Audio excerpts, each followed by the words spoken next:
Eleições 2010, o Jornal das 10 dá sequência à série de entrevistas com os principais candidatos à presidência da República. E como ficou determinado em um sorteio realizado com a supervisão de representantes dos partidos, Carlos Monforte e eu vamos entrevistar hoje a candidata do PV, Marina Silva. Candidata, boa noite. Obrigado pela presença da senhora no Jornal das 10. Tudo bem? Boa noite, André Trigueiro. Muito bem. A gente tem 15 minutos de entrevista que serão contados a partir de agora. A economia do Brasil está crescendo e para continuar crescendo precisa de energia, muita energia. Pela taxa de crescimento hoje, algo em torno de 8.000 megawatts por ano, que é uma Tucuruí ou meia usina hidrelétrica de Itaipu por ano. Se a senhora for eleita presidente, de onde virá essa energia toda? Olha, André, ela tem que vir do atual planejamento que nós temos, mas principalmente pela responsabilidade que temos com o crescimento do país. Não é possível que a cada ano a gente fique refém do apagão que se avizinha para a sociedade brasileira. Hoje nós estamos dependendo de Belo Monte. E amanhã nós vamos depender do quê? Nós temos que começar a planejar esse país, planejar a infraestrutura desse país. O pouco planejamento que nós temos é no setor de energia e ainda se está planejando mal. Mas o atual planejamento preconiza, por exemplo, a construção de várias usinas nucleares.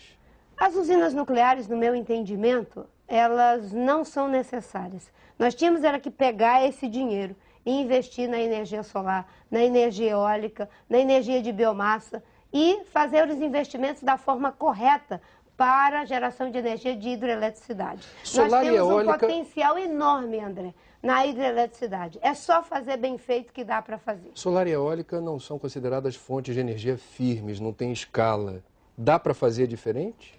Dá para fazer diferente. Até porque no caso da eólica, se você tiver muitas torres funcionando ao mesmo tempo, você faz um sistema de compensação. E no caso da energia solar, também. Agora nós temos uma fonte de energia, que é a energia gerada do bagaço da cana, que está sendo desperdiçada. Você sabia que nós temos uma Belo Monte que está sendo desperdiçada por falta dos investimentos necessários?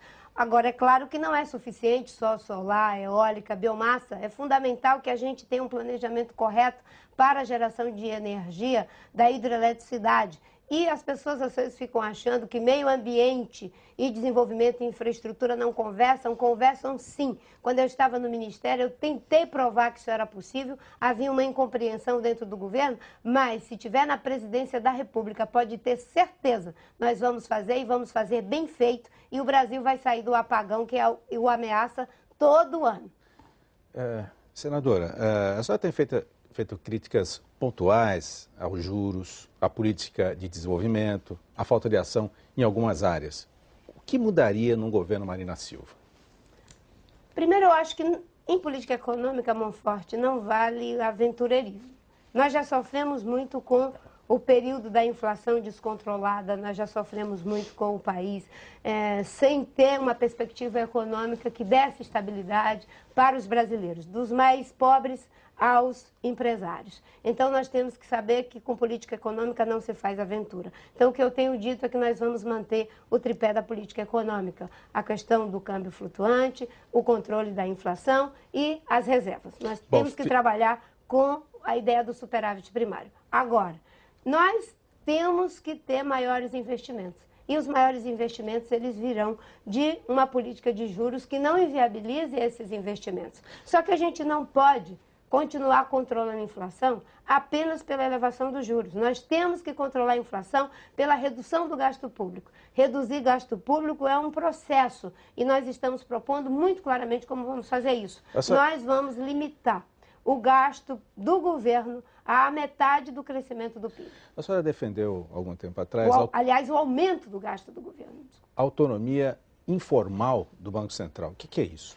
A autonomia informal do Banco Central é porque tem toda essa discussão, você sabe, né? O Banco Central deve ter autonomia, tem autonomia operacional, mas sempre vem a discussão, né? Vai ou não vai institucionalizar essa autonomia? E eu tenho colocado e coloquei na minha plataforma de governo que nós não vamos institucionalizar. O Banco Central é autônomo, permanece com essa autonomia, sem a necessidade da institucionalização. Candidato, o Brasil é um país produtor e a senhora não tem propriamente um histórico de boas relações com o agronegócio, nem como senadora, nem como ministra do Meio Ambiente. Entretanto, outro dia a senhora se apresentou como solução para o agronegócio.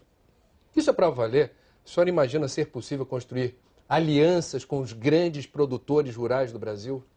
Olha, André, essa pergunta é muito boa, porque quando eu falei daquele jeito, as pessoas até ficaram surpreendidas, né? Surpresas. Foi uma provocação? Não foi. Foi para marcar o meu compromisso com o desenvolvimento econômico e social do país, pela necessidade que nós temos de gerar emprego, de melhorar a vida das pessoas. Agora, uma coisa que eu sempre digo, André e Monforte, é que a gente não pode generalizar as coisas. Se a gente fala o agronegócio, parece que todo mundo brigava comigo. Não é verdade. Os que estão fazendo da forma correta não brigavam comigo. Os que querem fazer da forma correta compreendiam o que eu estava dizendo e o que eu estava fazendo.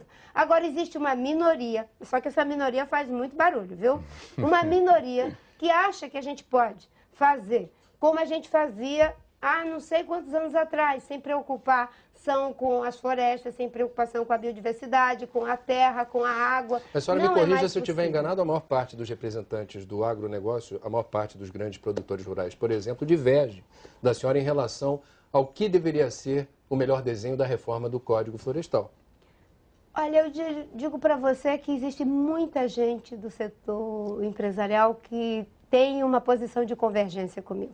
Um dia desse eu fui para uma reunião promovida pela Única, lá com o Marco Jank, e ele dizia: senadora, nós estabelecemos como prioridade para o setor sucroalcooleiro a questão das mudanças climáticas.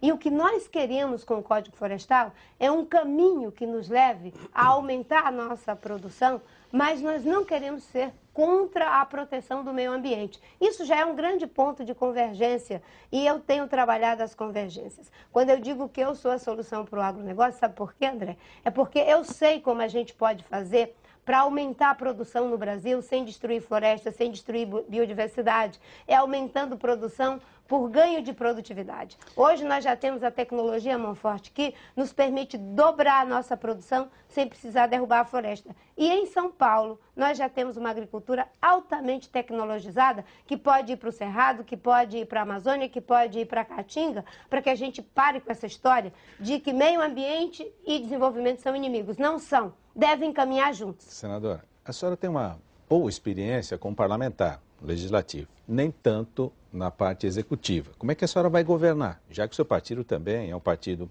pequeno, médio, né? Poucas alianças, a senhora tem pouca experiência, como é que vai equilibrar tudo isso?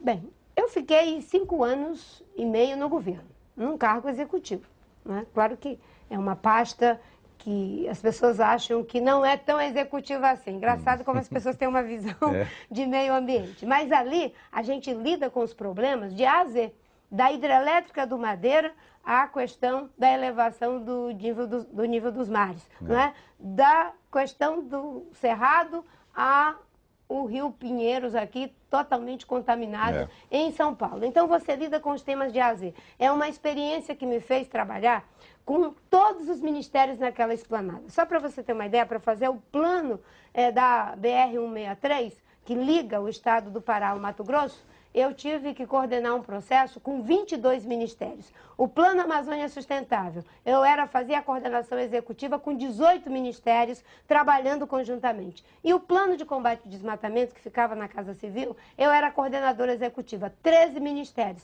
Então eu fui aprendendo que as coisas, quando você tem visão estratégica, quando você sabe para onde quer ir... Foi aprendendo a conciliar, né? Tá certo. Mas olha... Fazendo mediações, sim, mas sendo firme naquilo que deveria ser. Tá certo, mas tem um pouco mais que isso, né? Quando eu digo que o seu partido é pequeno, vai ter que fazer aliança. Só costuma dizer que quer governar com o PMDB, com o PT, aquela história toda. PSDB e com PT. PSDB, com todo mundo. Não é tão fácil assim. Quer dizer, essa é a teoria. Na hora que o senhor vai na prática, o senhor conhece como é político. Vai complicar. Como é que o senhor vai tratar com